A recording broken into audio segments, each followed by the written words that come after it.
that the computers are acting bonkers. I think it's going to work. Yeah, it's recording now. Okay, guys. So to begin our discussion for today, we've got, we know that we have a test coming up on Thursday. So what I'm going to do first is a review of everything that we've covered within this section leading up to today. All right, we started off this section where we talked about, there's some more people.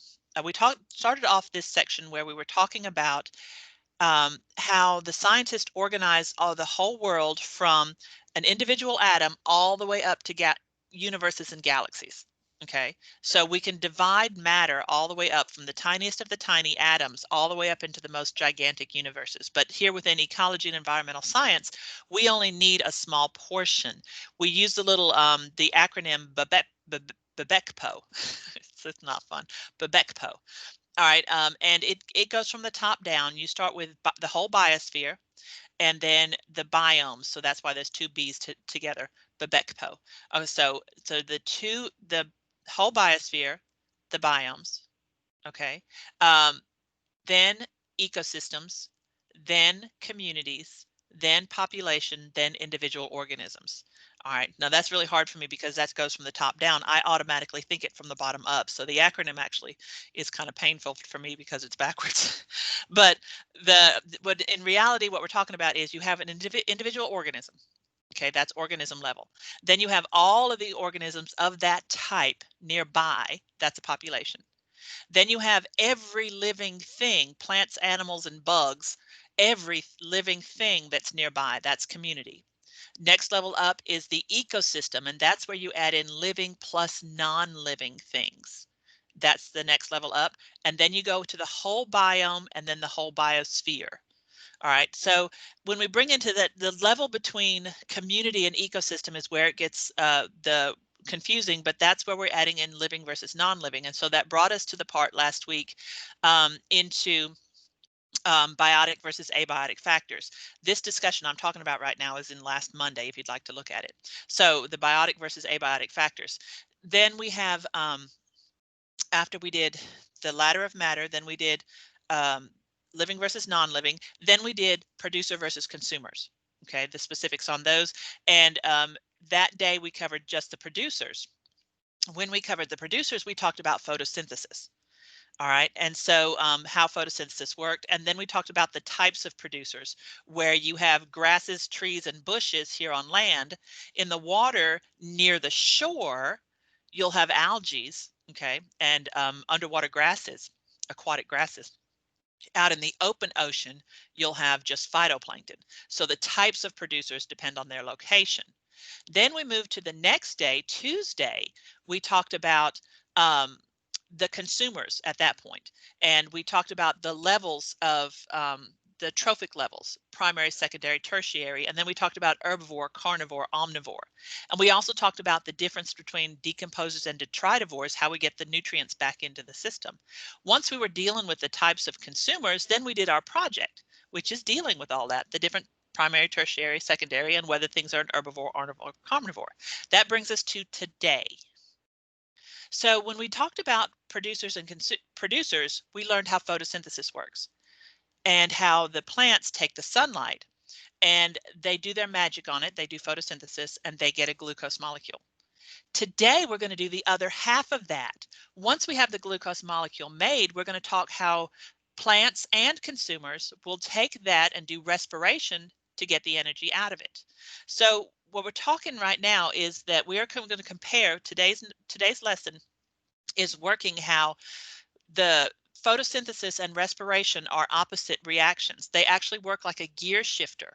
Okay, they work together because the plants will take sunlight, do photosynthesis on it, they'll make a glucose molecule.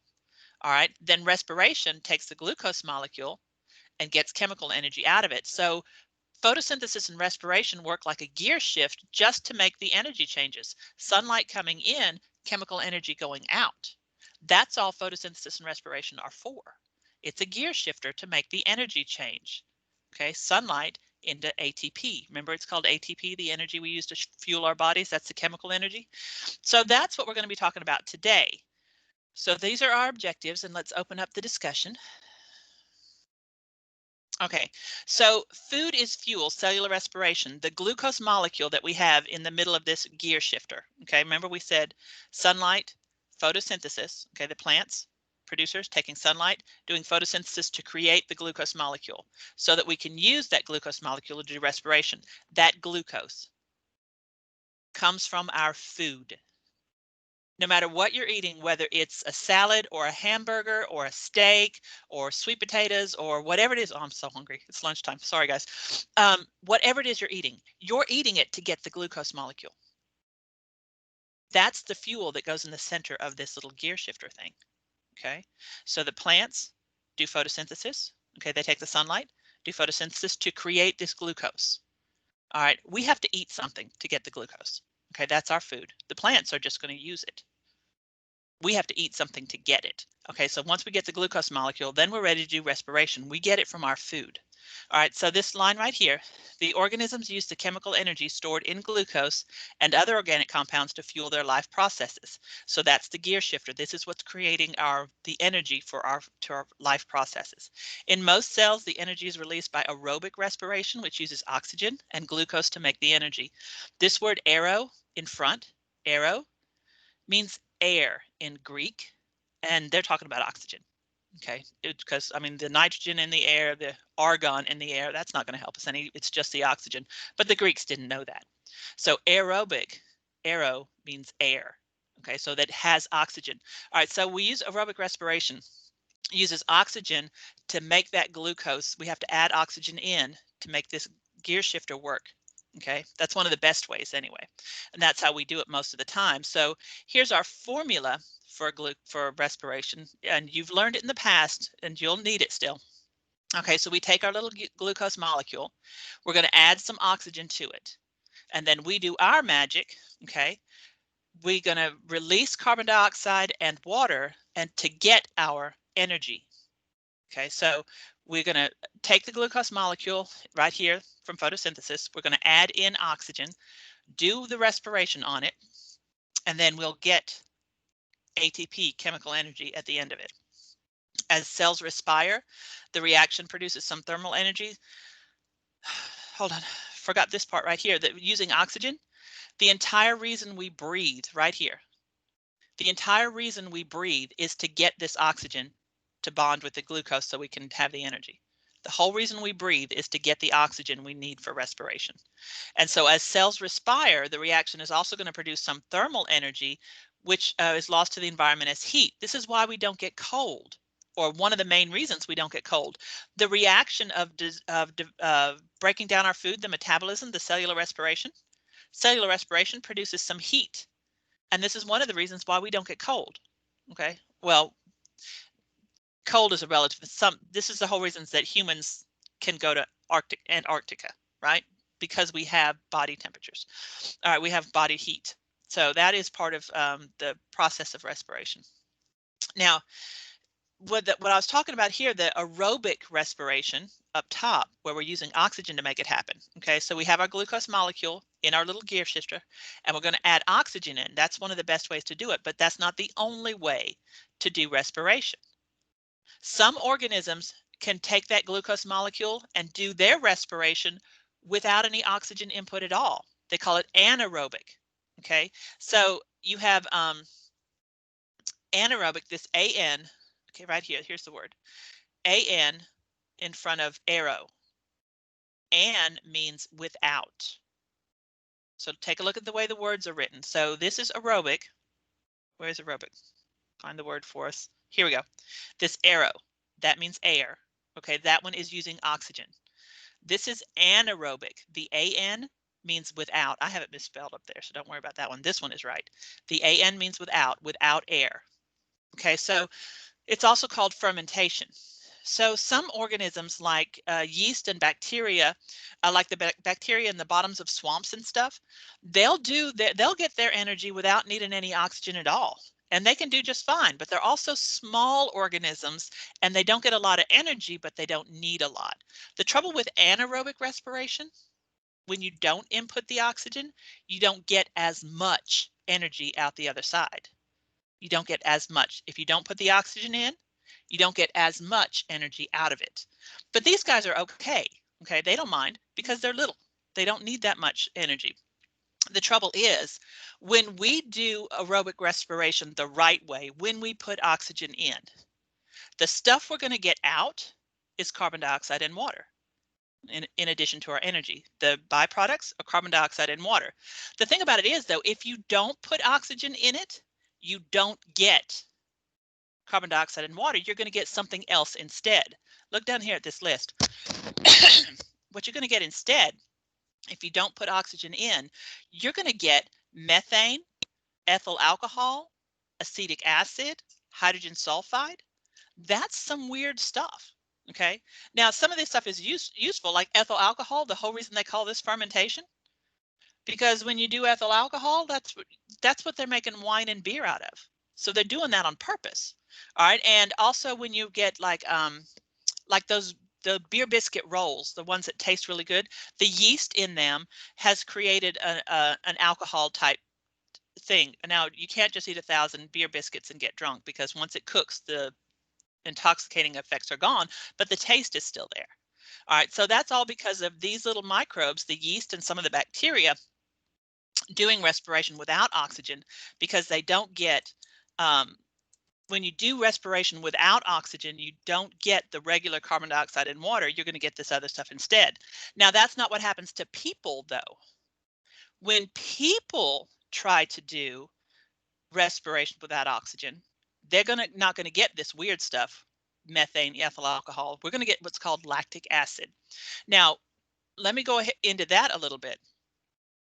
When we do respiration the right way, the whole reason we breathe oxygen is so that we can do respiration.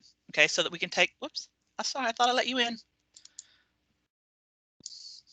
Okay, so with our gear shifter, with the glucose molecule in here, we have photosynthesis that created the glucose for us. Respiration is trying to use the glucose. If we input oxygen the right way, we get a good portion of energy out. I wonder what's happening. I've let her in 3 times. I'm not sure what's going on.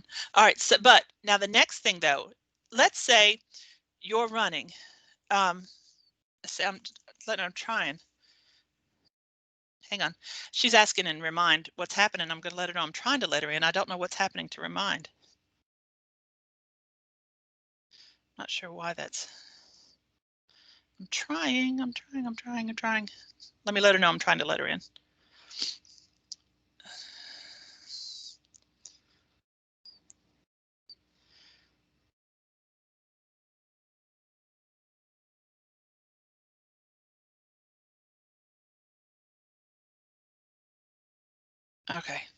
Okay, so let me just try again a couple of times. Okay, so now here's the thing. Let's say you're walking home from school and there's a dog chasing you. Okay, you've got to run. Okay, at first, when you first start running, you have enough ATP, remember that's the cellular energy, you have enough of that built up in your system, and you can breathe enough to get some more.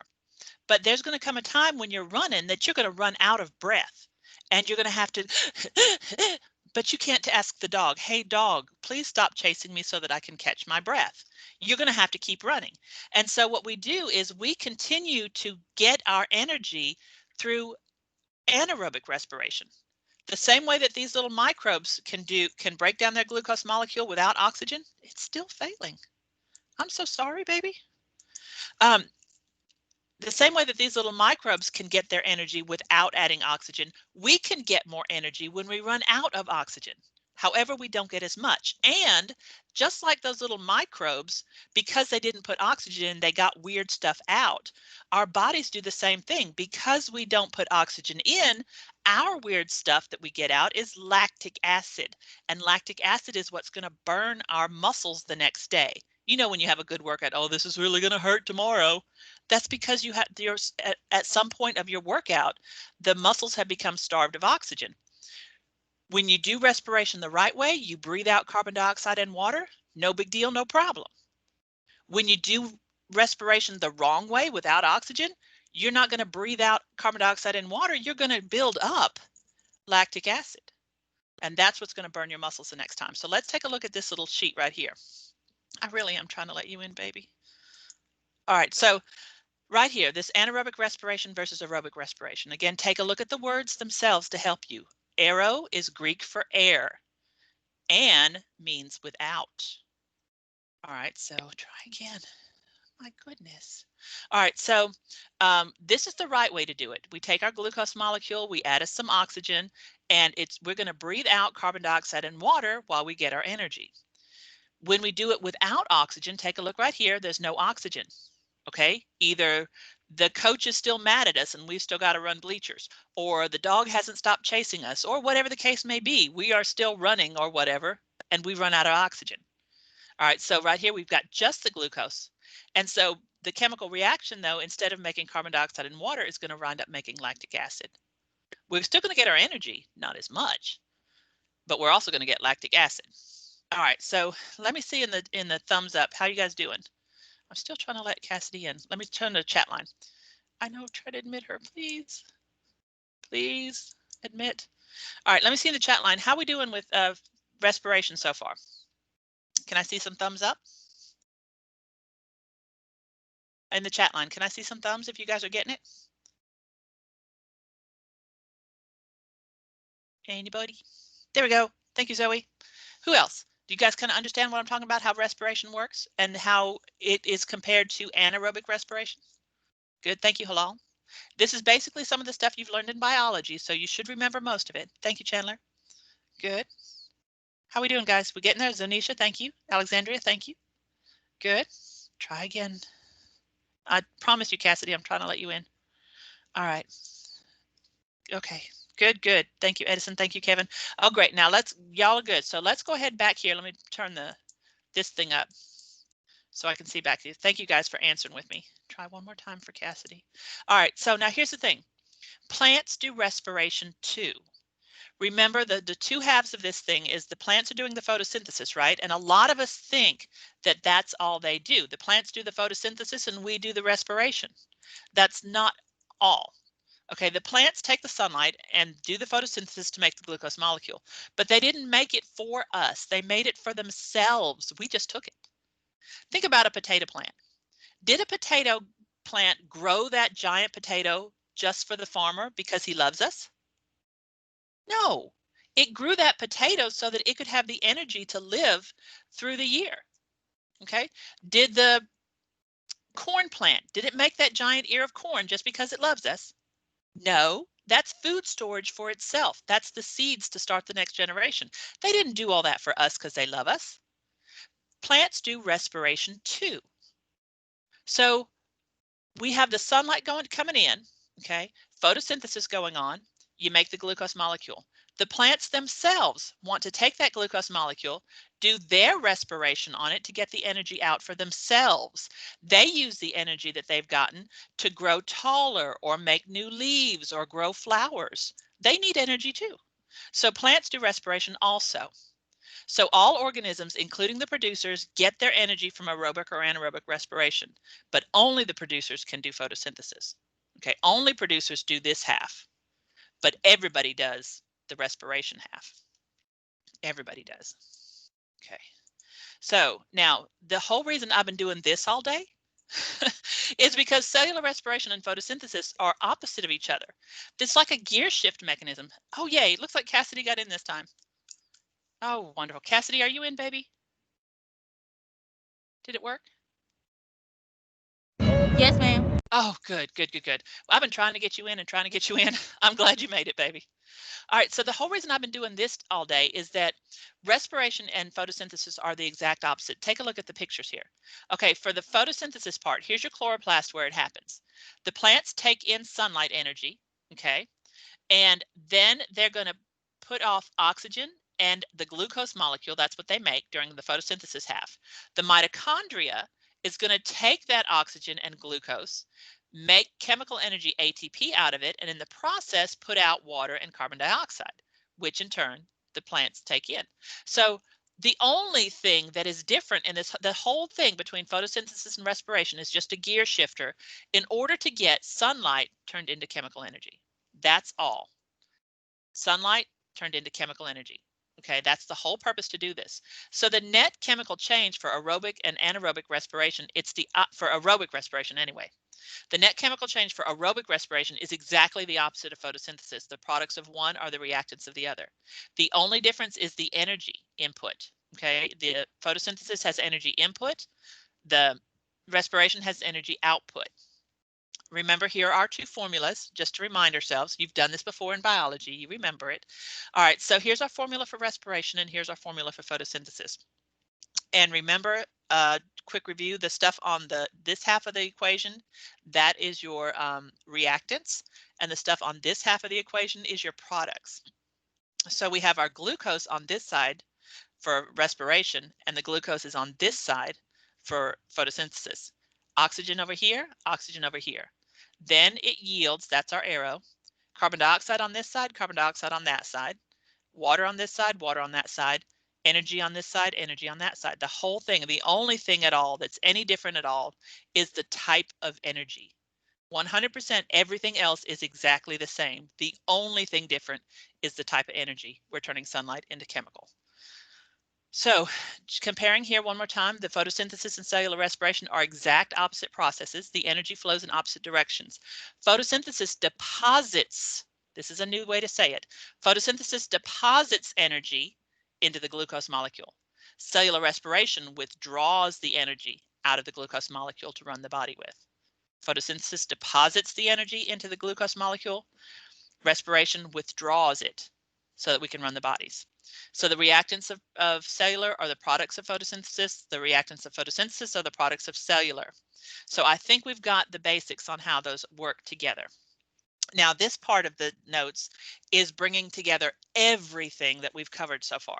This is the energy, this is that we've just talked about photosynthesis respiration, but it's also the nutrients cycling through, where we have what animal eats what animal to get their nutrients, and then how the decomposers over here put it back into this ecosystem for everybody else. So this is what this is about right here. Okay, we have the sunlight and the plants doing photosynthesis. And then we have both the plants and the animals using the glucose that was created to do their respiration and to eat one another to get the nutrients back and forth. And then the decomposers take the nutrients that were in both the plants and the animals and release it back into the environment. Okay, so this is also how we're taking biotic and abiotic. Okay, remember, this is how switching from biotic to abiotic. The stuff on the top half is abiotic and the stuff on the bottom half is biotic. So what this is telling us is that the main components of the ecosystem are energy, matter, and organisms. So the nutrient cycling and the flow of energy, first from the sun and then through the organisms and then into the environment as heat, they link the components together. Okay, so the nutrient cycling and the energy flow is what makes this circle work. All right, do you guys have any questions for me? All right, this goes with today's worksheet. Okay, right here, the interactions of ecosystem components. Most of these questions I've just covered in our discussion. Any of the questions that are not answered here are in your book starting around page 70. All right, do you guys have any questions for me? All right, I'll stop the recording for us. Let me do that.